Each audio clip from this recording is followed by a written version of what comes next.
والدین کے رویوں میں اولاد کے لیے جو نرمی ہوتی ہے، اس نرمی کی وجہ سے عمومی طور پہ جو لاڈ ہوتا ہے، پیار ہوتا ہے، وہ پھر انسان کی طبیعت کا حصہ بن جاتا ہے، اور اولاد جب بڑی بھی ہو جاتی ہے تو وہ والدین کو اسی طرح سے ٹریٹ کرتی ہے، جبکہ اس کو یہ سمجھنا چاہیے کہ اللہ رسول کے بعد اگر سب سے فائق حق کسی کے ہیں تو وہ والدین کے ہیں، اور ان کی ناراضگی اللہ کی ناراضگی ہے، اور ان کی رضا اللہ کی رضا ہے۔ ان کو خوش کر دینا اللہ کو راضی کر دینے کے مترادف ہے، اور ان کو ناراض کرنا اللہ کو ناراض کرنے کے مترادف ہے۔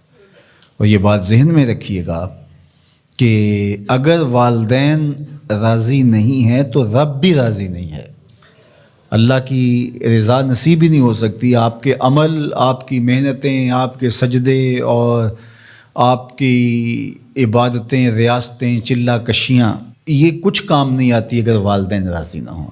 تو والدین کو راضی رکھنے کی ہمارے دین نے ہمیں تلقین فرمائی کی۔ اور یہ بھی آپ کو میں بتاؤں کہ کچھ اعمال ایسے ہیں کہ جن کی جزا اور سزا آخرت میں دیکھنا ہوگی، لیکن کچھ اعمال ایسے ہیں جن کی جزا اور سزا دنیا میں بھی بندہ دیکھ کے جاتا ہے۔ ان میں سے ایک عمل والدین کی فرما برداری ہے۔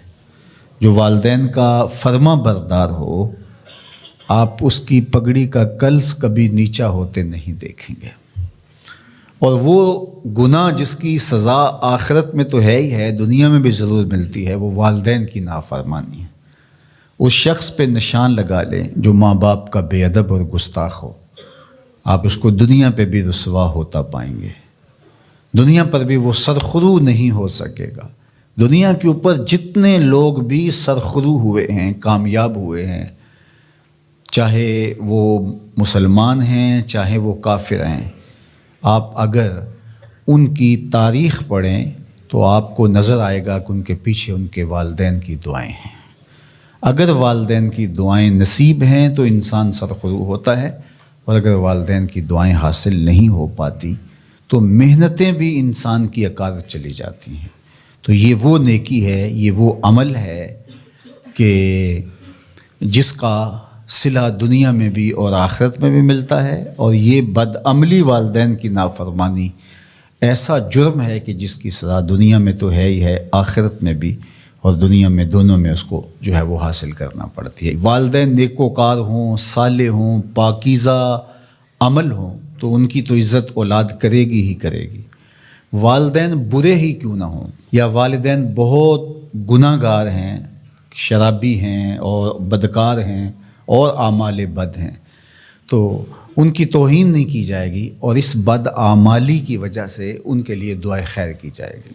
حتیٰ کہ والدین کافر بھی ہوں تو ان کا کفر اپنی جگہ پہ، لیکن اولاد ان کافر والدین کی بھی توہین نہیں کرے گی، ان کے ساتھ وہ حسن سلوک کرے گی والدین ہونے کے ناطے سے۔ اور نیکوکار ہوں، صالح ہوں تو پھر ان کے تو حقوق اور زیادہ عائد ہو جاتے ہیں۔ تو ماں باپ کے ساتھ ہمیں حسن سلوک کرنے کی تلقین کی گئی ہے۔ اچھا، یہاں اولاد کے لیے کبھی مسئلہ بن جاتا ہے، ماں کچھ اور کہہ رہی ہوتی ہے اور باپ کچھ اور کہہ رہا ہوتا ہے۔ اب اولاد کس کی اطاعت کرے؟ ماں کا حکم الگ ہوتا ہے اور باپ کا حکم اس سے مختلف ہوتا ہے۔ دونوں کے حکموں کو ساتھ لے کر اولاد نہیں چل پاتی۔ اب کیا کرے؟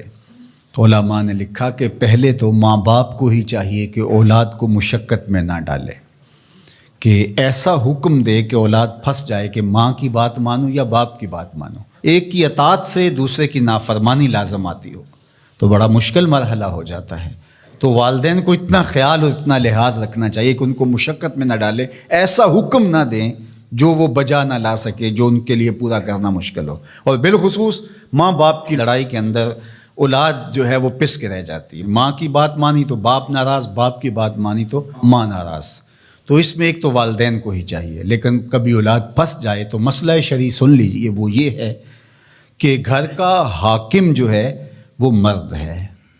تو اگر ماں اور باپ دونوں کے احکام آپس میں ٹکرا رہے ہوں تو حکم مقدم ہوگا باپ کا، تو اولاد کے ذمے باپ کے حکم کو ماننا ضروری ہے، لیکن خدمت میں مقدم ہوگی ماں۔ جب باہر سے بچہ آتا ہے تو کھانے کے لیے یا کوئی چیز، یا رات کو ٹانگیں دبانے بیٹھتا ہے تو خدمت میں مقدم ماں ہوگی لیکن حکم کی تعمیل میں مقدم باپ ہوگا. تو شریعت اسلامیہ نے ہمیں یہ حکم دیا. چونکہ خدمت میں یہ جو حدیث میں نے آپ کے سامنے رکھی ہے، تو صحابہ نے حضور سے جب پوچھا کہ ہمارے حسن سلوک کا سب سے زیادہ مستحق کون ہے، تو فرمایا اماں کا، تیری ماں. پھر کہا سما من، پھر کون؟ تو پھر فرمایا اماں کا، تیری ماں. پھر تیسری مرتبہ پوچھا تو فرمایا تیری ماں، اور چوتھی مرتبہ فرمایا ابا کا، تیرا باپ.